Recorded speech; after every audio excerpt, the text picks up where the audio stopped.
tous, bienvenue sur RCF1, c'est Manu. Dans cette nouvelle vidéo, donc c'est la troisième vidéo consacrée à la X1 2020, on va faire ensemble une petite revue de cette nouvelle version de la Formule X1, donc chez X-Ray. Donc cette version est essentiellement une amélioration de la version d'avant, hein, comme d'habitude. Tous les ans, en fait, on a une nouvelle version avec des nouvelles pièces. Le mot d'ordre en fait de cette version 2020, c'est vraiment la fiabilisation, hein. On va avoir pas mal de pièces qui vont renforcer un petit peu la solidité de l'ensemble. Et puis on va le voir petit à petit, je vous montrerai un petit peu tout ça en avant. Ce qu'il faut d'abord, donc sur cette X1, donc elle est livrée, le kit est monté, pas monté, pardon, le kit est livré avec une carreau et aileron avant et arrière. L'aileron avant qui est dessus, donc c'est pas l'aileron qui est livré dans le kit, hein. Comme d'habitude chez X-Ray, le kit est livré avec l'aileron en Lexan. Donc on peut toujours regretter, hein, ça fait, depuis le début, je dis que ce kit, cet aileron ne sert pas à grand chose, hein, puisqu'il est vraiment trop fragile. Hein, c'est vrai que l'aileron fait également office un petit peu de pare-choc, hein, sur les Formule 1. Donc en Lexan, c'est pas possible, quoi. Du coup, il s'évertue à nous le mettre dans le kit. Ils auraient pu mettre un petit kit, un petit aileron, le petit aileron option qui est pas mal. Et puis pareil à l'arrière, l'aileron qui est livré dans le kit, du coup pareil, simplifié, il n'y a plus de réglage de bon, la carreau elle ne change pas, hein, c'est la même depuis 3 ans, je crois, 3 ans, quelque chose comme ça, depuis 2016 peut-être, 2016-2017. Donc cette carreau, donc il n'y a pas de souci. Avec, elle a un bon appui, elle est bien équilibrée. Et puis relativement solide. En ce qui concerne le montage, donc il n'y a pas de difficulté. Comme d'habitude chez X-Ray, on a une notice qui est très claire, en couleur, en anglais, etc. Avec toutes les options qui sont référencées dedans, avec toutes les astuces de montage et les astuces de réglage. Donc ça c'est vraiment appréciable, hein. Si vous voulez déjà débuter un petit peu en Formule 1, vous avez quelque chose qui est déjà un petit peu expliqué, hein, au niveau des réglages, tout ça, c'est vraiment pas mal. Donc dans ce kit, les principales modifications, donc ça va se trouver sur le train avant. Donc on va avoir des triangles avant qui ont été renforcés, hein. On a ici un renfort aussi en carbone. Alors, je ne sais pas si on va bien le voir à l'image. Voilà, un petit renfort en carbone entre les deux triangles avant qui est montable en option ou pas. Hein, et qui se monte, je sais pas si on va le voir comme ça, si comme ça, qui se monte du coup sur cette colonnette du coup qui a été renforcée. Hein, cette colonnette avant, elle est sur une section carrée. Et on voit qu'elle est plus costaud, hein, que la petite colonnette simple qu'il y avait avant. Et par en dessous, on va le voir également, elle est montée avec 3 vis.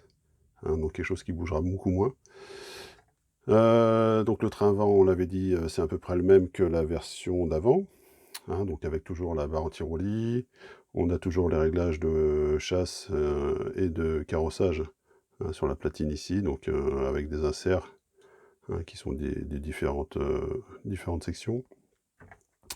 La grosse différence donc pour cette année, c'est donc la possibilité de régler l'empattement de la voiture. Donc on va avoir pour tout le train avant, donc c'est tout ce qui est toutes les vis, on va avoir 3 positions, hein. Donc la position standard, c'est la position du milieu, celle qu'on retrouvait l'année dernière, c'est l'empattement qu'il y avait l'année dernière. Et puis avec ces nouvelles options, on va pouvoir l'avancer de 3 mm ou la reculer de 3 mm. D'accord? Donc là, elle est en version longue. Pour avoir un châssis plus facile, on pourrait effectivement la mettre en version courte pour un châssis, pour une piste à haut grip par exemple, type ETS. Ça pourrait être une bonne idée. Qu'est-ce qu'il y a d'autre sur le train avant? Donc le reste ne change pas, toujours le train avant donc réglable en 2 largeurs, hein, pour aller avec les pneus volantes. Donc ça c'est pas mal. Donc avec les deux, je sais pas si on va bien le voir à l'écran, mais avec les deux fixations ici. Et le reste est classique. On retrouve, comme d'habitude, depuis l'année dernière, le support là qui va jusqu'à la platine centrale. Donc ce support pareil, hein, il est, alors on peut le visser sur la platine centrale ici, ou le laisser libre si on veut plus ou moins de flex sur la voiture en longitudinal. Et puis le cerveau, lui, comme d'habitude, est monté donc avec une seule position, hein, sur le châssis directement. On n'a plus l'option, hein, depuis l'année dernière, on n'a plus l'option de le monter sur la platine. D'accord. Dans le kit, on a également le renvoi qui est possible, hein, avec un montage central ici. Donc le renvoi de l'amortisseur central. donc cette petite biellette là qui était en option. Donc elle est livrée dans le kit, mais une fois qu'on a tout rigidifié, ça a un peu moins d'intérêt. Du coup, le amortisseur central, lui, toujours l'amortisseur court, qu'on a depuis la version 2019, je crois. La platine centrale, elle est réduite à sa portion congrue, il n'y a pas vraiment de modification là-dessus. Autre modification, donc toujours dans la fiabilisation, ce sont les supports qu'on peut peut-être voir ici, les supports de... Je vais essayer de faire le point, que vous voyez mieux. Hop. Donc les supports de Link ici, hein, les pièces qui sont en dessous sont d'une seule pièce. Avant, on avait deux petits intercalaires, ce qui faisait que le support pouvait un petit peu bouger comme ça, et faire un réglage de pod qui soit un petit peu décalé. Hein, cette fois-ci, on n'a plus le problème.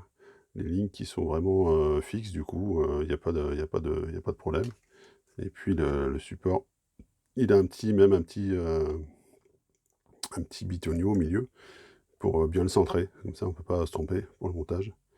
Donc ça, c'est cool. Et puis, comme d'habitude, il y a toujours, je crois que c'est 3 points de réglage hein, sur les links. 2 ou 3 points de réglage, je ne sais plus. Je crois que c'est 3 points de réglage sur les links hein, pour le mettre plus ou moins en V, le link. Donc voilà. On retrouve également le réglage d'AQ ici. Donc on peut avancer, reculer l'AQ avec un bloqueur qui a été intégré dans le kit aussi. Donc un bloqueur d'AQ en carbone. Et puis là, pareil, on a 3 positions pour avancer, 3 ou 4 positions pour avancer ou reculer l'AQ. Enfin, sur la partie arrière, on va peut-être mieux voir de ce côté-là, voilà. Donc là, la grosse modification, c'est que effectivement, l'option Wing to châssis, hein, donc c'est-à-dire l'aileron qui est relié au châssis au lieu d'être relié au pod, fait que le système de fixation est beaucoup plus solide que la version qui était livrée en option, qui était quasiment 60-70 € l'année dernière.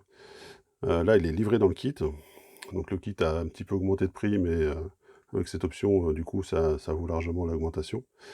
Là, en fait, le carbone est monté quasiment à toucher avec des petits carrés comme ça, des petits carrés aluminium. Je ne sais pas si on va bien le voir à l'écran, mais bon, si on va le voir comme ça. Donc ce carré, en fait, aluminium, vissable des deux côtés. Ce qui fait que la géométrie change jamais. Ce qu'il y avait comme problème de la version d'avant, c'était que c'était monté avec des petites colonnettes. Comment ça s'appelle, la platine arrière avait tendance à se décaler un petit peu, à venir frotter contre la roue, contre la couronne. Là, cette fois-ci, il n'y a plus ce problème-là. Hein, l'ensemble est très très solide. Et bien sûr, donc il n'y a plus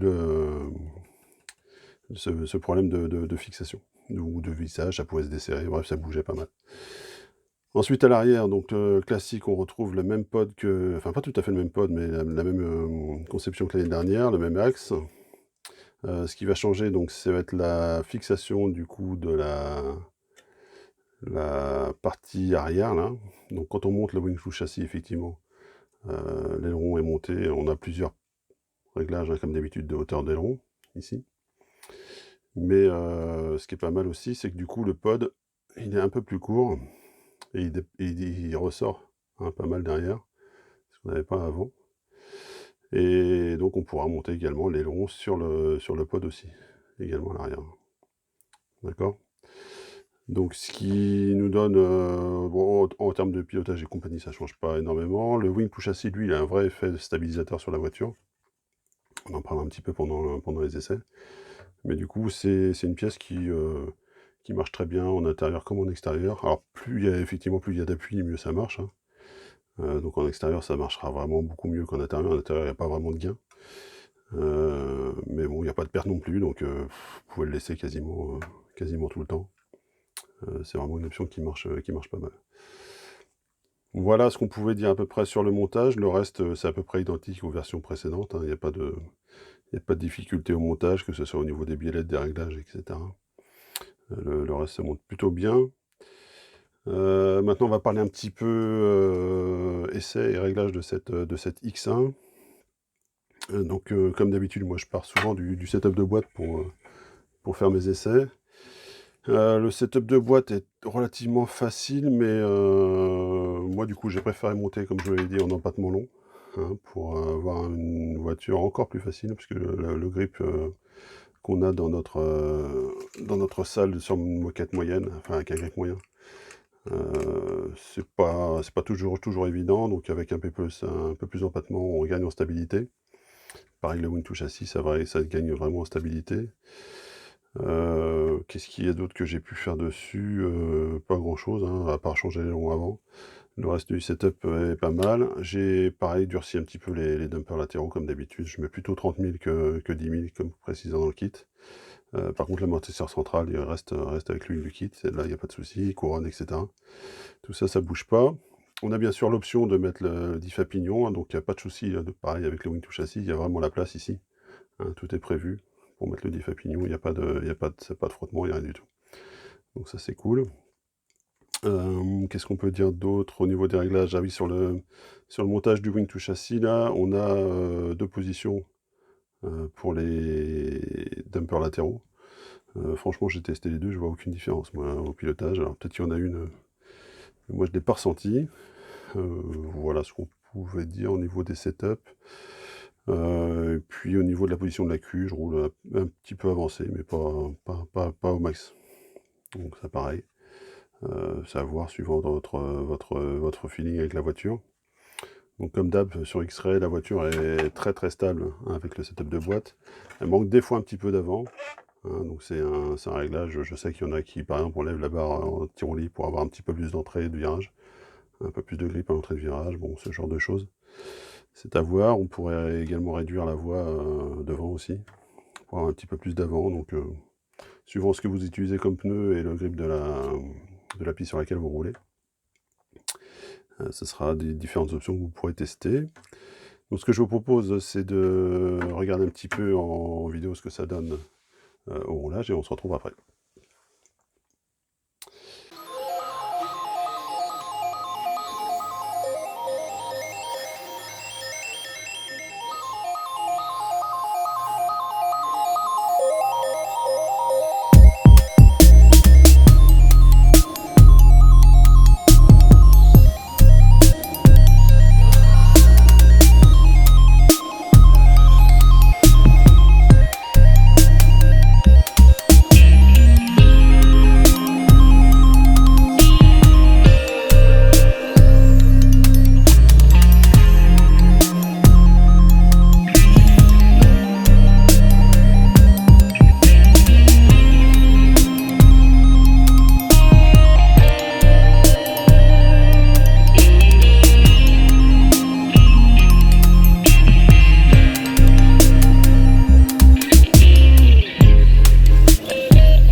Donc voilà un petit peu ce que ça donne. Donc cette vidéo a été faite dans notre salle de l'Atlantic Racing Club à Sautron. Donc comme je vous l'ai dit, c'est une moquette qui a un grip moyen, hein, mais on arrive à des chronos très intéressants. Alors il n'y a pas vraiment énormément de gains dans le chrono par rapport à la version d'avant, hein, c'est à peu près les mêmes chronos. Par contre, moi je trouve que la voiture là, avec toutes ces options là, elle bouge beaucoup moins, elle est un petit peu plus stable, donc elle est plus facile à emmener. Alors c'est comme d'habitude, hein, c'est une petite évolution. Hein, c'est pas un énorme changement, ça révolutionne pas la voiture, ni la catégorie d'ailleurs. Mais bon, pour redonner un ordre d'idée, je tournais dans le 10e de ce que je tournais avec les essais que j'avais fait sur la Phoenix, et à peu près dans les mêmes chronos que la version précédente. Donc en chrono pur, il n'y a pas de différence. Par contre, sur 5-6 minutes, voire 8 minutes sur les manches qu'on a pu faire, Moi je trouve la voiture extrêmement facile. Alors est-ce que c'est parce qu'elle est neuve ou, ou est-ce que parce qu'il y a toutes ces options là qui viennent stabiliser un petit peu le tout. Mais donc voilà, petit conseil au niveau fiabilité. Vu le nombre de trous en fait qu'il y a dedans, hein, sur l'avant du châssis là, je vous conseille vraiment de cyanoliter, hein, les flancs du carbone, hein, pour vraiment, solidifier l'ensemble, éviter le défibrage parce que là vraiment on est au bord du carbone. Donc vous voyez quand ça tape, ça risque de se défibrer. Donc petit conseil là-dessus. C'est marqué dans le manuel, hein, donc c'est ce qu'ils préconisent aussi. Donc n'hésitez pas à le faire, c'est vraiment intéressant. Et puis le reste, bah, c'est du X1 2020, c'est du X1 classique, ouais, je veux dire, il y a pas de surprise, c'est vraiment hyper solide. Moi, j'ai roulé avec cette voiture, je sais pas, une quarantaine de packs, pas une casse, rien du tout, donc bon, comme d'habitude avec X-Ray, on n'a pas de surprise, c'est une voiture qui marche. Voilà, donc on va s'arrêter là, pour cette revue. Je vous invite comme d'habitude à aller voir notre forum rcf1.fr et puis la page Facebook, hein. Si vous n'êtes pas encore abonné, c'est le moment de le faire. Si vous avez des commentaires, des questions, n'hésitez pas aussi, hein, je suis toujours dispo pour y répondre s'il y a besoin. Je voulais remercier également au passage Egua Racing qui nous a fourni ce kit. Vous retrouverez d'ailleurs sur leur site, hein, pas mal d'options et de produits pour la X1, donc là-dessus il n'y a pas de souci, c'est pas mal. Nous on se dit à la prochaine fois, je vais essayer de terminer les vidéos sur les pneus, là, sur les prochaines vidéos. Le problème c'est que chez nous, là en ce moment, c'est côté ouest de la France, il pleut tout le temps, donc les températures sont pas géniales pour tester les pneus, donc j'aimerais vous faire un retour vraiment dans de bonnes conditions pour avoir un vrai retour chronométrique par exemple, savoir ce que ça vaut. Donc il me reste les Team Powers à tester en extérieur et puis les sweeps aussi à tester en extérieur. Sur Moquette, je vous ferai un retour rapide aussi également, j'ai pu tester pas mal. Notamment lors des dernières courses à Tréfléan, les Team Powers, j'ai pu les comparer avec les Pitchmitsu, comme ça on verra ensemble ce que ça peut donner. Donc voilà, on va s'arrêter là pour cette vidéo. Moi je vous dis à la prochaine, comme d'habitude, et puis portez-vous bien. Allez, salut!